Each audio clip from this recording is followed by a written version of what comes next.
kwentuhan sa Hague, marami kayong nagte-text sa akin, ini-snub ko kasi hindi ako makarinig. Hindi ko marinig ng maigi, sintu-sintu yung aking telepono. Ako'y pumunta sa The Hague para samahan ang ating Vice President sa kanyang kaarawan. At the same time, samahan ang ating mga OFW at kababayan na nagdadalamhati at nasa kulungan pa rin ang ating dating Pangulong PRRD. Kami ay dumaan sa Oman, kung saan yung mga Pilipino ay talagang sabik na makita si VP.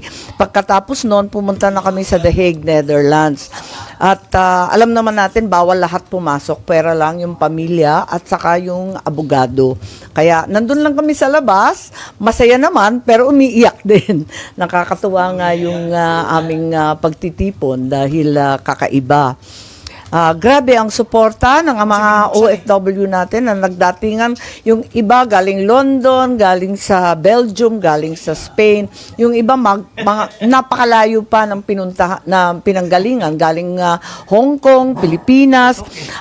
Pati yung mga amo nila, nagugulat ako, sumusuporta sa pagprotesta ng mga Pilipino sa The Hague. Mismong amo nila ng mga Dutch ang gumagastos, nagpapagawa ng mga t-shirt, ng mga hoodie, at matindi na pinapayagan sila mag-day off para lang pumunta doon sa tinatawag na Duterte Street. Ganon katindi ang pagmamahal at suporta nila para sa ating dating Pangulo at pati na rin para sa ating ikalawang Pangulo. Kaya kinukumusta namin sila at sila mismo nagluluto, nagsasalo-salo doon kahit hindi makita si PRRD. Ma'am?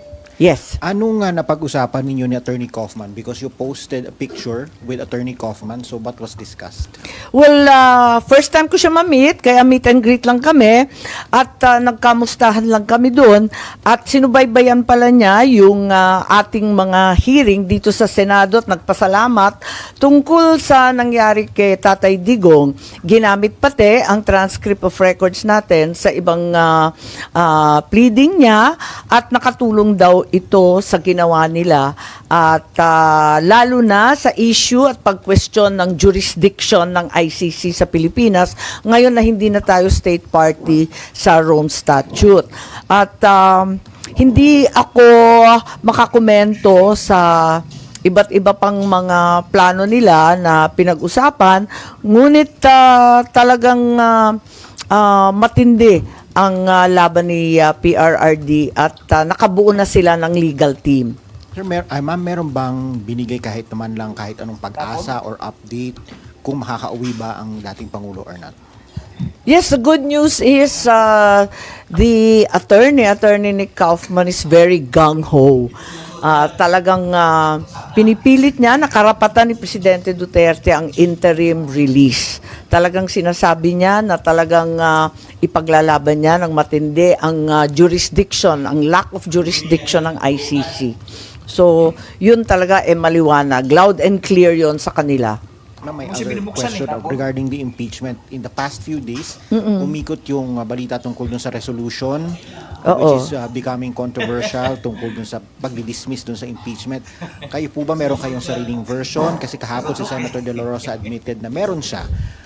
And then you said na meron din kayong mga nakitang iba pa, and I think Senator Estrada also said may nakita rin siya. So, meron na ba talagang isang resolution that will be filed on the floor, and what will be the action, or what will be, anong gusto nyo mangyari? Wala pa. At nagpapasalamat ako sa lahat ng senador kasi lahat ay naghahanap ng solusyon. Ako din naghahanap ng may solusyon dito sa problema natin sa impeachment. Para sa akin, personal lang, walang resolution to. Dapat i-dismiss na ito kaagad.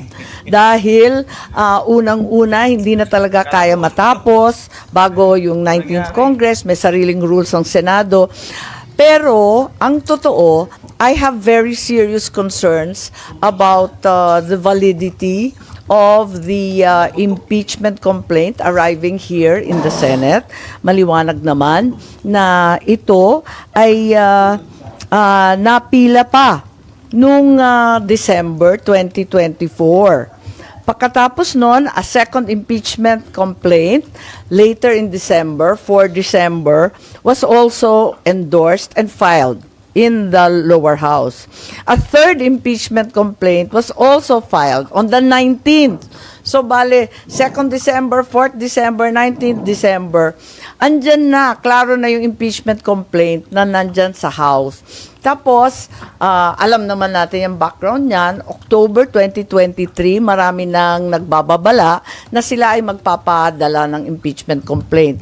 Para sa akin, dahil dito, maliwanag na hindi nila ipinadala sa amin dito sa House kaagad-agad. Bakit? Ang tanong ko. Bakit wini-withhold? Kung wini-withhold nila, abay sila pala ang nagpatagal nitong lahat. Despite the lapse of 2 months, no action was taken to transmit to the Senate or refer any of the first 3 verified complaints. Only on the 5th of February, a 4th impeachment complaint was endorsed and signed and finally sent to the Senate. So, para sa akin, kinakailangan alamin kung tama rin ang ginawa ng Kongreso. Sinasabi nila dinelay ng Senado. Ang akin, teka muna, sino ba talaga ang nag-delay niyan?